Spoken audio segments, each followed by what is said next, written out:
Hi everyone, welcome to today's video. I am going to take you through the day and show you what I eat on the autoimmune protocol, which I am following due to a Hashimoto's hypothyroid diagnosis. You look so beautiful, and I'm so lucky to be yours, and you're taking me high. Ain't nobody like you. Okay, if you're wondering what the heck I'm talking about and you missed my recent video about my diagnosis and everything I've gone through over the last year, then I will make sure and link that video up above as well as down in the description below so you can kind of get a little bit of background on why I'm following the autoimmune protocol. Although, which I might say a couple times in this video, I think everybody on this planet could benefit from this way of eating. So I am about to eat breakfast. River has already had his breakfast and I have a bunch of dishes from that to clean off, especially his high chair tray, and he's taking a nap. The girls have already eaten, and I usually don't eat right away because I just wait till my body tells me I'm hungry, basically.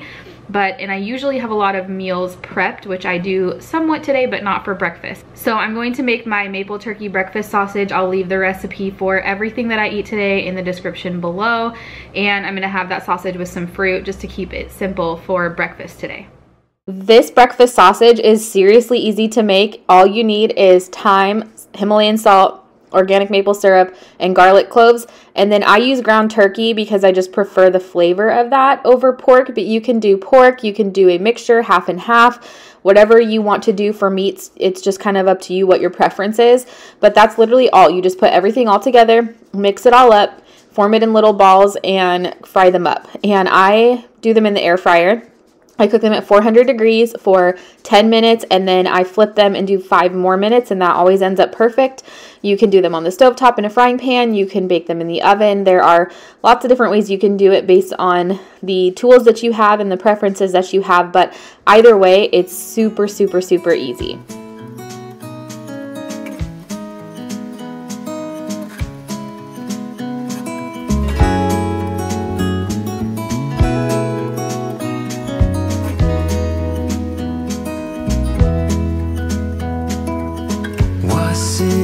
Just a dream, just all in my head.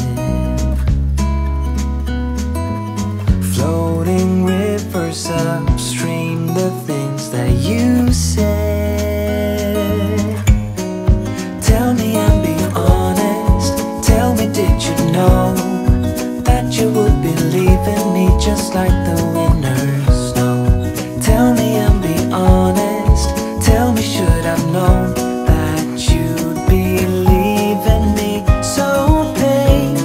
quiet and slow?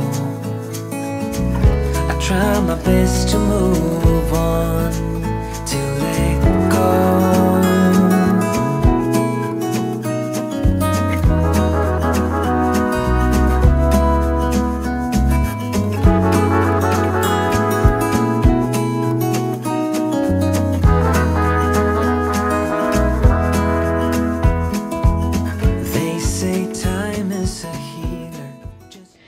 Okay, I'm about to make lunch now, and I'm actually just having leftovers. Don't mind, I have so many dishes I need to do. Ugh, they pile up so quickly, I swear. But I had made, last night I made a pumpkin chili, I can't even talk.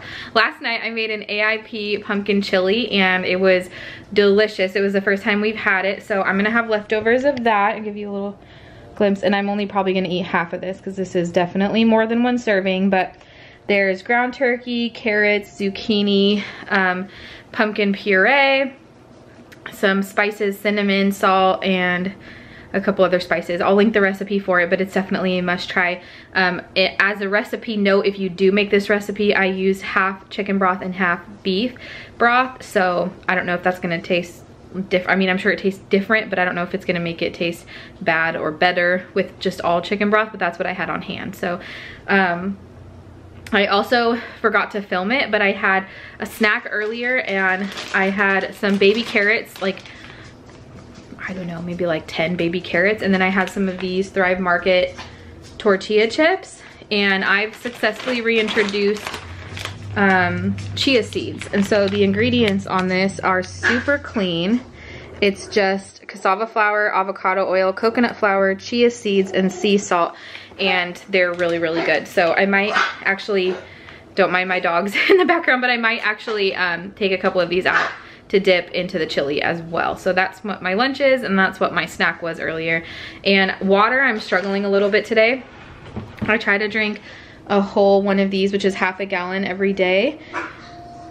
I guess I'm halfway, so I'm not like completely, it's not completely lost for the day, but I definitely have to start drinking a little bit quicker if I want to get through a whole one of these. So next I will check in when it's dinner time. All right, now it's dinner time, and I'm about to make some of these turkey burger patties. These ones, specifically the blue label ones, I think it's, I don't even know. It just says no antibiotics, 6 1/3 pound burgers.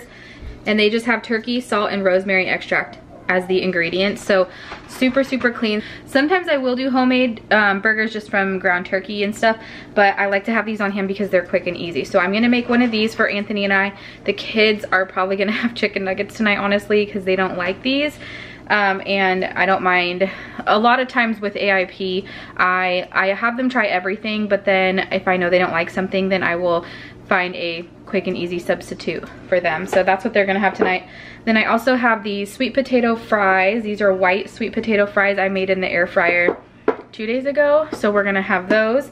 I have, for Anthony, I have a gluten-free bun that I'm gonna put his burger on, so he'll have just a normal burger with fries. And then I think I'm gonna also cut up some plantains. I have these plantains that are ready to be cut up and fry those up. So we'll have like a combo of plantains and sweet potato fries for the carb. And then I'm gonna put my turkey burger, I like to cut it up and put it on top of salad and then sprinkle it with some lemon juice. So that's gonna be like the main part of my meal with the fries on the side. So that's gonna be dinner, and I will show you what it turns out like when it's all done. And then I'm just gonna have a quick chit chat with you before I wrap up the video after that. Wait and see. The problem is for me, I need an eternity. So tell me and be honest, tell me, did you know that you would be leaving me just like the winter snow? Tell me and be honest, tell me, should I know that you'd be leaving me so painfully quiet and slow? I try my best to move on, letting go.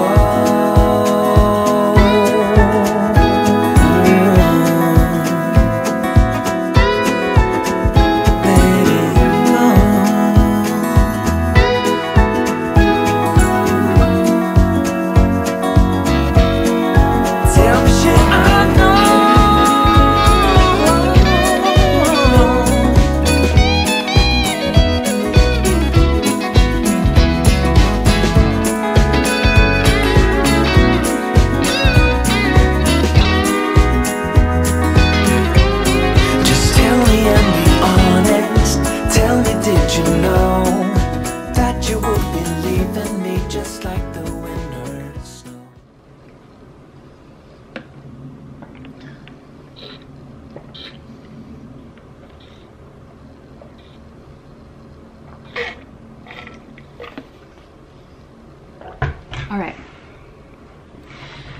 that's the first time I finished the whole water bottle in a few months at least. I've been having trouble getting water down, so that's a big accomplishment, and I'm excited about that.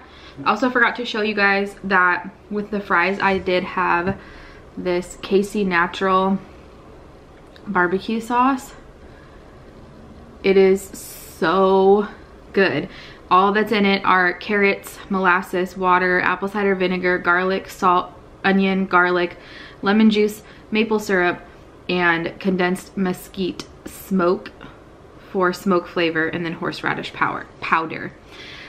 So it's extremely clean and good. And I have the cherry barbecue sauce and the ketchup as well. I have not tried the cherry barbecue sauce. The ketchup is gone. I loved it. It was so good. So I'm working my way through this. And mainly I just use it for the like sweet potato fries and parsnip fries, but then I also will put it on like a burger patty, or the barbecue sauce I'm gonna make a barbecue, like Hawaiian barbecue chicken pizza basically, and make my own crust from cassava flour and stuff.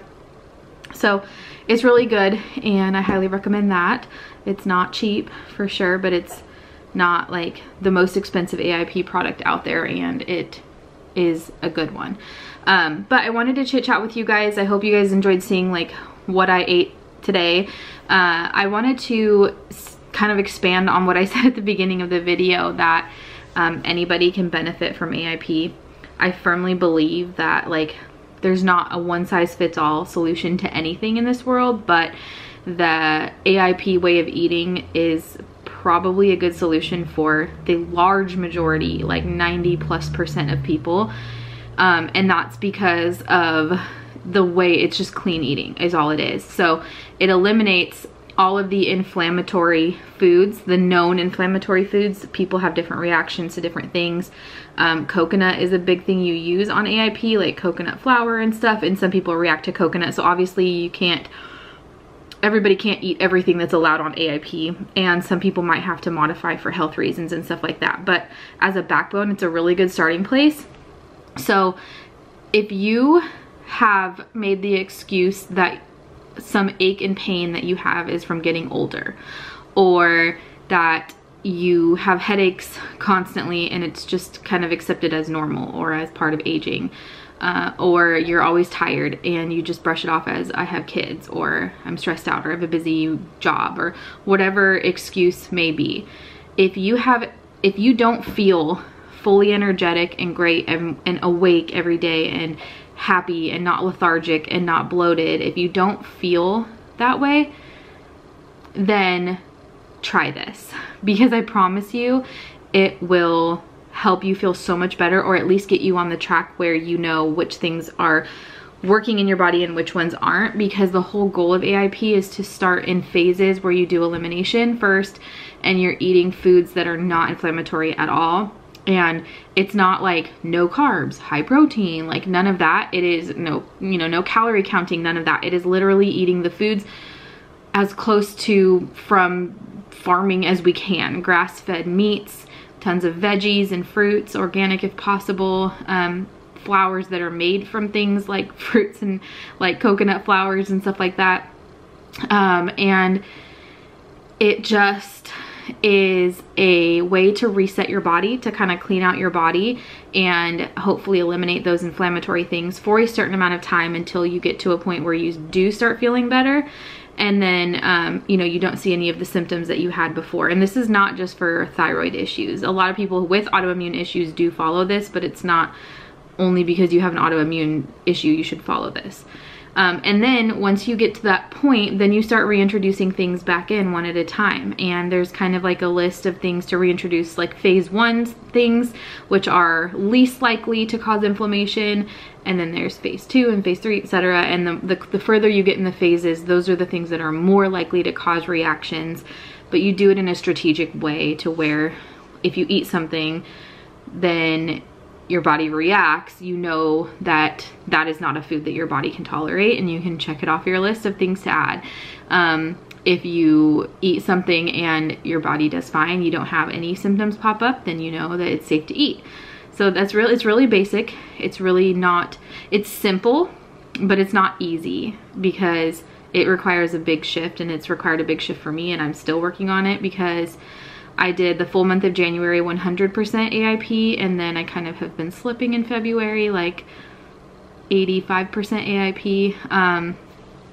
But it definitely makes me feel better when I'm following what I should be doing. So I think that will do it for today. So I hope you guys enjoyed it. Hope you got some meal inspiration. Look in the description for all of the links that I mentioned, to the videos, to the cookbooks, to the recipe websites, to all of the different things that I used in the video. But for now, remember to stay humble, be kind, and I will see you next time.